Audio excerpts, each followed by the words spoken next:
네, 수고하셨습니다. 다음은 존경하는 김현아 위원님 질의해 주시기 바랍니다. 저는 시사저널에서 보도되었던 포스코 송도 사옥 매각이나 또 어제 크게 논란이 됐던 화성 동탄 관련 의혹을 보면서 이런 생각이 들었습니다. 본인은 아무리 좋은 뜻으로 주변 사람들을 돕고 챙기는데 또 어떤 행사에 참여했는데 때로는 의혹의 대상이 될 수도 있다는 겁니다. 그런 경우 많이 경험하셨죠? 네. 후보자는 지금 여러 동료 국회의원들에게 매년 후원금을 주셨더라고요. 그래서 제가 이런 후배들 챙기시는 마음을 고맙게 여기면서도 또 이것도 보기에 따라서 의혹이나 또 다른 오해를 받을 수도 있다는 생각을 했습니다. 2014년부터 18년 동안 제가 보니까 연평균 40명이 넘는 동료 의원들에게 평균 50만 원씩 후원을 해오셨습니다. 저한테는 안 해주셨더라고요. 예. 같은 의원으로서 참 고마운데 이게 보는 시각에 따라서는 의원들끼리 품앗이 후원을 해서 결국은 연말에 소득공제라는 세금 혜택을 받는 절세 후원이다라는 이런 비판적 시각도 있습니다. 근데 한번 돌이켜봤습니다. 국민들 입장에서 보면 국회의원의 급여는 국민 세금으로 받습니다. 그리고 적지 않은 월급을 받죠. 그런데 그 월급에 내는 세금도 좀 아끼겠다고 일종의 편법, 꼼수를 쓰면서 세금 절세하는 모습을 보면 국민들이 그 모습을 아무리 법을 어긴 건 아니지만 저는 곱게 보지 않을 거라는 거 저는 충분히 후보자도 이해하실 거라고 생각이 됩니다. 제가 그걸 굳이 말씀드리려고 하는 게 아니고요. 그런 것처럼 국회의원 신분으로 우리가 어떤 모임을 갖고 행사에 참여해도 의혹의 눈길로 비춰질 수가 있습니다. 하물며 저는 총리는 일정 하나하나에 대해서 더 큰 의혹, 더 큰 오해가 제기될 수 있는 그런 자리라고 생각합니다. 그래서 더욱 행동에 조심해야 된다고 저는 생각하는데 동의하시죠, 후보자님? 예, 동의합니다. 네. 저는 뭐 대통령은 말할 것도 없고 국무총리 역시 특정 정당의 당리 당략이 아니라 오직 국민과 국가를 위해서 국정에 전념해야 된다고 생각합니다. 정세균 후보자가 총리가 된다면 민주당을 위해서 일하는 총리가 아니라 국민 전체를 위해서 일하시는 총리가 되셔야 할 거라고 생각이 됩니다. 그런데 일각에서 후보자에 대해서 우려의 목소리가 나오고 있어서 제가 좀 전달해 드리겠습니다.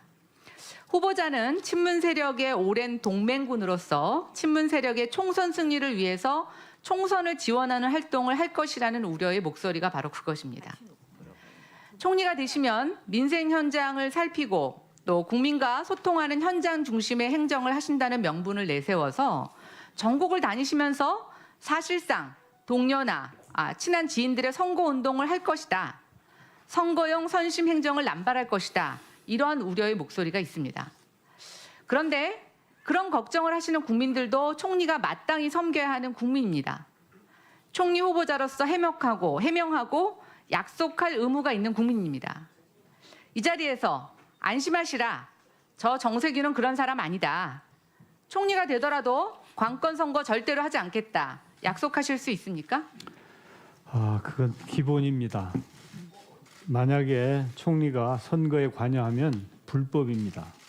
저는 불법 같은 거 하고 싶지 않습니다. 그런데 아까 제가 말씀드렸습니다.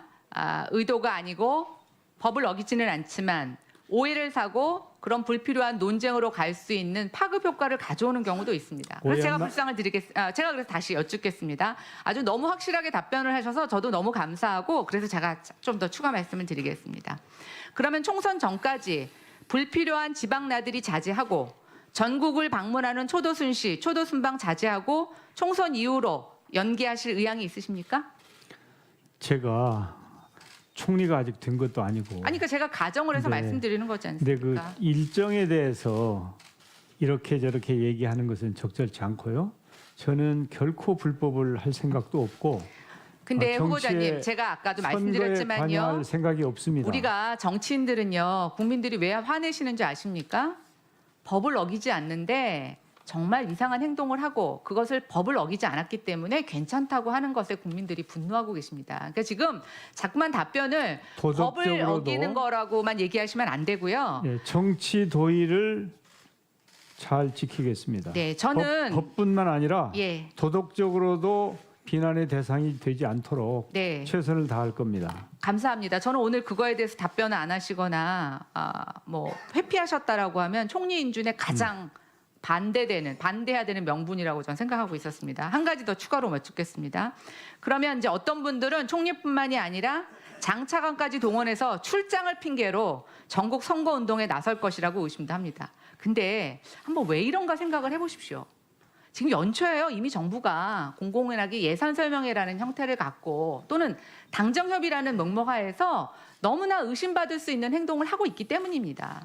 또 지금 장관이 정치인 출신들이 가 있고 의장님 지금 후보자님도 국회의장 출신으로 국무총리가 된다고 하니까 저는 이런 의심을 갖는 것이 너무나 국민들에게 당연한 생각이라고 생각합니다. 아까도 말씀드렸지만 이런 당연한 생각, 그러나 좀 다소 불편하신 생각을 하고 계시는 국민도 총리가 섬겨야 되는 국민이라는 거 명심해 주시기 바랍니다.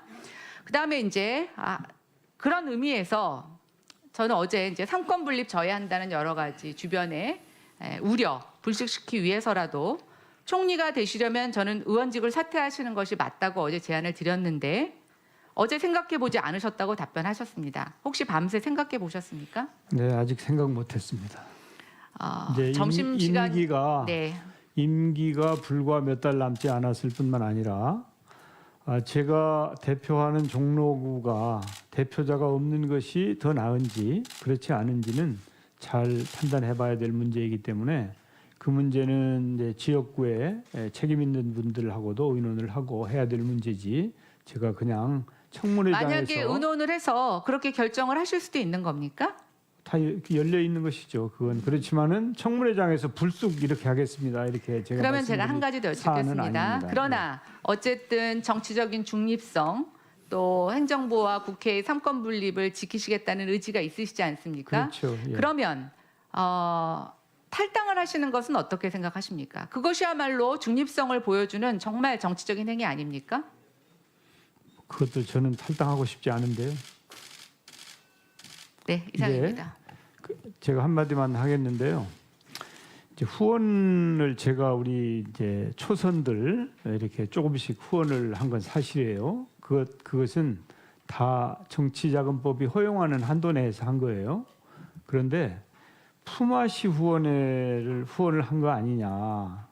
저는 우리 후배들로부터 후원금을 한 푼도 받은 적이 없습니다. 그러니까 제가 이따가 오후에 자료 요청했으니까 네. 그거 보고 확인하겠습니다. 품앗이 후원회를 하는 사람은 아니다. 이렇게 말씀드립니다. 네, 수고하셨습니다.